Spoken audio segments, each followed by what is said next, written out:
ich bin Bella von Rotcom und ich zeige euch heute den Trockner von Hoover, den VTH 980. Es ist ein Wärmepumpentrockner, also kein Ablufttrockner, wo die Schläuche früher immer aus den Fenstern hingen, denn die Zeiten sind vorbei. Ihr habt eine Effizienzklasse von A++.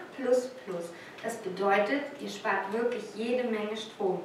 Und ein großes Trommelvolumen, 115 Liter Fassungsvermögen. Also das sind bis zu 8 Kilogramm Wäsche, die ihr mit einem Gang trocknen könnt. Ihr habt tolle Programme und das Gute ist, es ist alles auf Deutsch. Also Display auf Deutsch und die Angabe am Rädchen auch auf Deutsch. Wir haben ein großes Bullauge, das finde ich richtig toll, denn so ist das Beladen wirklich easy.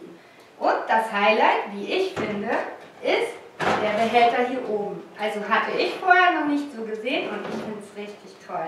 Denn ihr braucht euch nicht mehr runterknien oder bücken, denn das geht jetzt ganz einfach. Wenn ihr noch Fragen habt, geht auf unseren Link hier unten. Ja, und dann dürfte eigentlich alles erklärt sein. Schönen Tag noch. Tschüss.